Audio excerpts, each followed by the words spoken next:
kind of changes that can carry the advancement of humanity. So what is happening in Ethiopia, I would say clearly that the United States and the West is heavily behind it, because they understand that the vision of Abiy Ahmed, if they succeed in bringing stability in the Tigray region, America will lose its hold in Ethiopia. It is the same thing they are doing in Cameroon with the Anglophone crisis that we have here in the Northwest and in the Southwest.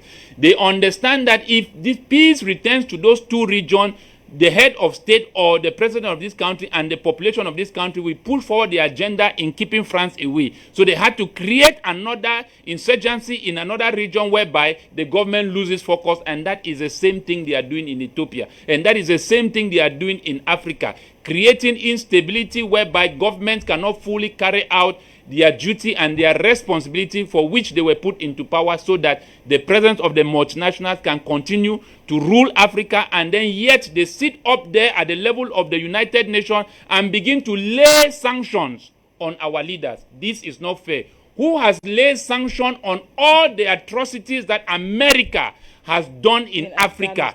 America has done in other parts of the world, coming to the very African Americans in America itself, where we are talking today of over 64,000 missing cases of black women in America alone. We are talking of over 1,400 and something persons being killed, black people in America alone. Where is this same human rights organization? Where are these same humanitarian aid, where in the period where African Americans were in cold, they gave them blankets where they are infected it with smallpox to kill our people? Who have laid sanctions on them? When they came here and break their own charter and enter Libya, killed over 1,000 something persons, who has laid sanctions on the United States? Let us respect the sovereignty of every member state and let everyone learn to live together by living apart. Intruding in the affairs of Ethiopia, that is not what democracy is all about. Allow the people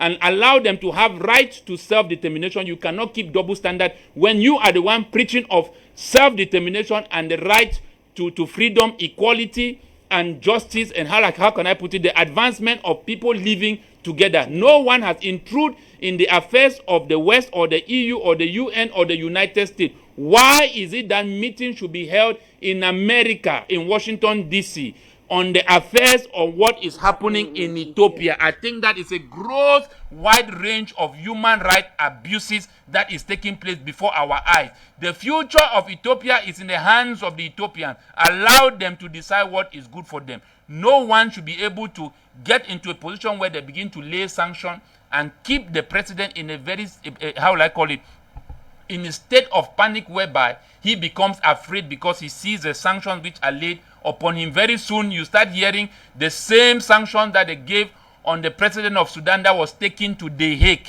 He was requested by his own countrymen to be offered as a free gift to the West to be taken to The Hague. Which of these imperialists, as we still speak in Africa, France is here collecting $500 billion every year for 14 colonies. Is this not a wide range of human rights abuses? Is this not how will I call it, an abuse of democracy? Where is the autonomy of the people? Where is the sovereignty of the people that you are still conditioning the people to pay colonial tax? How then are we equal and how then are we free? And yet the world seems to avoid it, yet the world seems to ignore it, and yet the world seems not to find any fault where there is a fault and then find fault where there is no fault. So I think that what Abiy Ahmed has taken his stand, we call on the Ethiopian people to stand behind good leaders. We call on the African member state, the AU, the ECOWAS, and all the organizations in Africa to learn to stand behind good leaders. It is an abuse for the United States to bypass AU, bypass other organizations in Africa that are responsible to manage insecurities in Africa, conflict resolutions and all of that, and go directly to decide on what should be done in Ethiopia. I think that is not what we want with the United Nations. All right, thank you so much, Mr. Bako. Let's take a look now.